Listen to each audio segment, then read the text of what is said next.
From garbage to garden, it's compost time!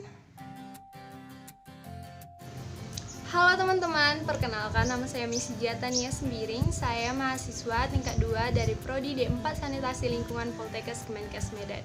Di video ini saya akan menjelaskan cara membuat starter dan pengompos. Kompos itu sulit, mengompos itu mudah dan menyenangkan. Kompos sendiri adalah hasil penguraian dari bahan organik melalui proses biologis yang dibantu dengan organisme. Kompos juga memiliki banyak manfaat. Yang pertama, memperkaya bahan makanan untuk tanaman. Yang kedua, memperbesar daya ikat tanah berpasir. Yang ketiga, memperbaiki struktur tanah berlempung. Yang keempat, mempertinggi kemampuan menyimpan air. Yang kelima, memperbaiki drainase dan porositas tanah. Yang keenam, menjaga suhu tanah agar stabil. Yang ketujuh, meningkatkan daya ikat tanah terhadap zat hara. Dan yang terakhir, dapat meningkatkan pengaruh pupuk buatan.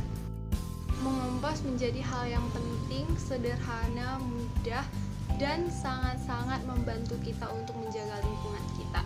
Kenapa demikian? Karena penumpukan sampah yang tidak terpilah dapat menimbulkan pemanasan global yang menyebabkan bumi tercemar. 60% dari sampah tersebut itu adalah sampah organik. Padahal sampah organik bisa kita olah, sehingga menurunkan kuantitas sampah. Jadi sebelum kita melakukan pengomposan, kita terlebih dahulu melakukan pemilahan antara sampah organik dan sampah anorganik. Sampah organik akan kita olah dan sampah anorganik akan kita buang ke TPA. Dengan begitu, kita sudah menurunkan banyaknya sampah yang akan dibuang ke TPA, sehingga kita sudah meminimalisirkan penumpukan sampah besar-besaran di TPA. Dengan begitu juga, sampah organik yang kita olah menjadi kompos juga akan bermanfaat bagi tumbuhan dan kesuburan tanah. Sehingga dengan begitu secara tidak langsung kita sudah menyelamatkan lingkungan. Waktu yang dibutuhkan untuk pengomposan itu bergantung pada karakteristik bahan yang dipakai. Secara alami, pengomposan dapat berlangsung selama beberapa minggu, bahkan ada yang sampai 2 tahun sampai kompos benar-benar matang. Adapun strategi yang dipakai untuk mempercepat proses pengomposan itu yang pertama, memanipulasi kondisi atau faktor yang berpengaruh pada pengurai. Yang kedua, menambahkan organisme pengurai. Dan yang ketiga, menggabungkan antara strategi yang pertama dengan strategi yang kedua. Wadah atau komposter yang digunakan pada pengomposan itu ada 2. Yang pertama aerob dan yang kedua anaerob. Perbedaannya adalah aerob menggunakan oksigen dan anaerob tidak menggunakan oksigen. Yang pertama, bahan hijau dan coklat dipotong kecil-kecil ukuran 1-5 cm. Yang kedua, dimasukkan dalam wadah pengompos. Yang ketiga, disemprot mol 3 hari sekali dan diaduk. Yang keempat, diaduk 3 hari sekali agar panas merata. Yang kelima, setelah 1 bulan dipanen. Dan yang terakhir, diayak untuk membuang butiran besar. Selanjutnya, kompos dimanfaatkan.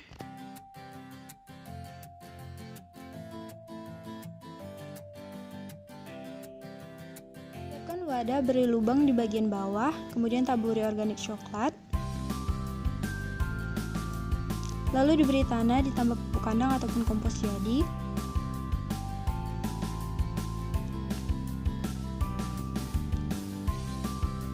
Kemudian ditaburi buah-buah matang ataupun sayur-sayuran matang. Taburi lagi dengan tanah, ditambah pupuk kandang ataupun kompos jadi.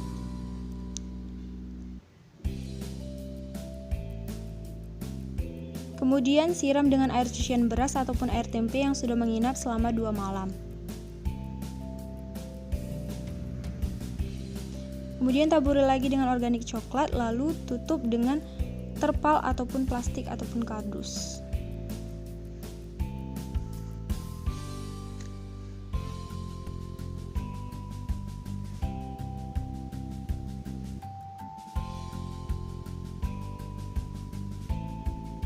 Setelah siap, tunggu 2-3 hari untuk siap digunakan.